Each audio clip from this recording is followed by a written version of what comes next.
The release of God of War Ragnarok earlier in November made me a little sentimental for the series, knowing this could very well be the end of God of War as we know it. So I decided to take a look back at some of the other fantastic games in this franchise. God of War 3, a masterpiece. God of War, Ghost of Sparta. Mwah. They both came out in the same year, by the way. God of War Betrayal? Wait, there's a God of War mobile game? But the one game that you may have not thought of that I happened to pre-order back in the day in 2013 is God of War Ascension for the PlayStation 3.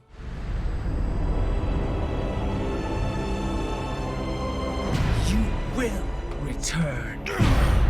Only on PlayStation. Although this is the 7th game to be released in the series, it would serve as a prequel before prequels, and is chronologically the first game of God of War. Join Kratos as he takes his first steps on a now legendary quest for freedom, redemption, and the clarity to avenge his family in the most ambitious God of War adventure in the series so far. Hello, Kratos. Now that tagline is no lie. This game is definitely ambitious. One of the most impressive things about this game is that it is the only God of War game that has online. God of War? Online? Yes, online. Now I'll get to that in just a second because that is the main thing that I want to talk about in this video. But let's go over some other features that make God of War Ascension unique. You have no reason to trust me, Spartan. I only ask that you try. God of War Ascension takes place roughly 6 months after Kratos is tricked into killing his family. Pain is all I have left. He wants nothing to do with Ares, so is sent away to be tortured by the Furies. The game is only about 8 hours long and doesn't really develop Kratos any farther as a character, but it does show you how Kratos became the vengeful monster that we see him in the original series. This game gave birth to the grapple mechanic as we know it, and as well as filling up the rage bar when hitting enemies. When the meter is full, you can unleash new moves that do more damage, and the bar can deplete if you take damage, and goes down with time. The Blades of Chaos are the only main weapons Kratos gets throughout this journey. Uniquely to this game, however, are secondary weapons, including a sword, javelin, club, shield, and sling, are found in environments and can be taken from enemies. You can only hold one of these weapons at a time, and using it does not increase your rage meter. So at some point, like later in the game, these weapons don't feel necessary because of how strong the blades get,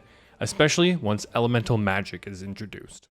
The magic in this game is used through the blades. You can imbue the blades with elements that represent 4 major gods. Fire is Ares, lightning is Zeus, ice is Poseidon, and not water for some reason, and Hades is souls, which lets you literally summon souls. You can switch between these on the fly to create some devastating combos, and if you fill up your rage meter, you can use it all at once on a single massive elemental attack. There are also a few items that you collect to progress the story that can be used in combat. The coolest is a stone that lets you clone yourself, the other lets you temporarily slow down time, and the final lets you break illusions and destroy magic barriers. All in all, I found this game pretty challenging. I remember getting stuck on a section near the end where it's just waves of enemies coming at you as you're going up a spiral or maybe down a spinning tower. I'm pretty sure you're going down a spinning tower. Then you go up an elevator. I became the god of rage that day. If only. If only. But there's one part of the story that always stood out to me. Even to this day, it lives in my head rent-free.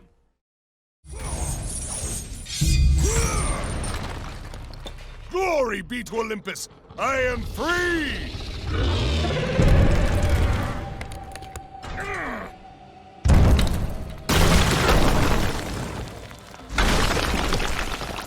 Gods, give me strength!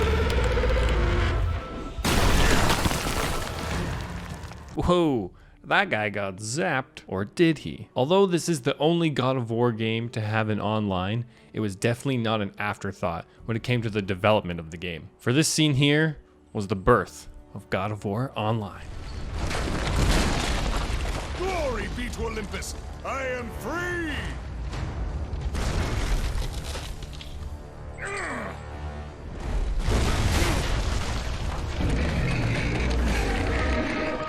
Gods, give me strength!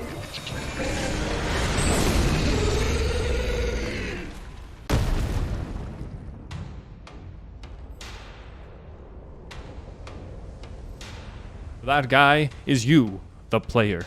set free by Kratos and called upon by the gods to start your journey as a champion of Olympus. Who will you champion, my good sir or lady? Because what's online play if you don't get to pick a team? Earlier I mentioned the 4 different types of magic and how they have matching gods to go with them. Online, you pick a god, which you get to champion, and depending on which god you pick, you're gifted the matching elemental powers. So by picking Ares, you can use fire moves, and are also considered a tank. Picking Hades makes you a versatile warrior that can summon souls. If you pick Zeus, you become a magic user who mainly relies on lightning. And picking Poseidon would make you a healer, and you get to freeze stuff. They all have their own unique moveset and playstyle, along with corresponding colors to go with the aesthetic for your character. You can guess which color is which. From there, you're all set. Let the deathmatch begin! Make sure you have your God of War online pass though, because you can't just play this game, like just hop online. You have to be invited by the game itself. Believe it or not, there are 5 multiplayer modes. Team Favor of the Gods, Match of Champions, Trial of the Gods, Capture the Flag, and Bout of Honor. In Favor of the Gods, 2 to 4 players try to win by killing enemies to get points. You have to get a certain amount of points to win. Points, known as favor, are earned by killing and other various methods. When you're not in a fight, you can help out by capturing altars, collecting red orbs from chests, and setting traps for opposing players. The non-team version of Match of Champions is a 4 to 8 player free-for-all deathmatch with a similar goal of just getting enough points to win. Trial of the Gods is a 2-player co-op time trial mode. The duo faces 5 waves of mythological monsters, concluding with a boss fight, and you can also do this solo. Capture the Flag is exactly what you'd think it is. 2 teams of 4 battle to capture the opposing team's flag until one of the team wins. And lastly, Bout of Honor, which was added in an update on July 11th, 2013. Players can now challenge each other 1v1 in a best of 7 fight.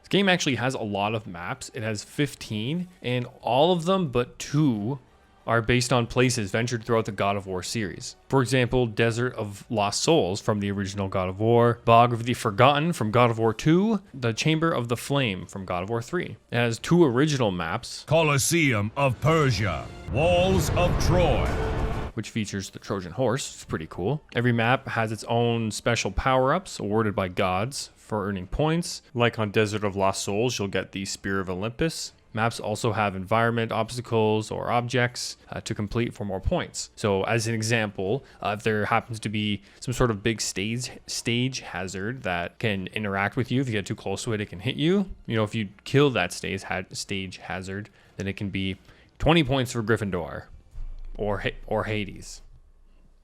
Boo! You stink! You can unlock special moves, upgrade armor, weapons, relics, and other treasures while leveling up your champion. There's also labors, aka daily challenges from the gods, that reward armor and weapons. During multiplayer matches, players constantly receive buffs and debuffs, and there's a color coding system called flashes, where your character will flash a certain color indicating if you're vulnerable or invulnerable. There's another feature added on June 10th, 2013 called Ascension, which is basically like if you prestige in Call of Duty, allowing players to reset their allegiance progression when they reach level 40 and receive in-game currency for godly armor and weapons, aka the best in the game. They are classified as a hero the first time they ascend and a demigod the second, and then they stay as a demigod for every other time they ascend. Nowadays, you can just auto-generate a code for the online and you're good to go. And yes, to my knowledge, the online for this game is still alive, though I'm not sure how active it is. You know, but 4v4 classic God of War combat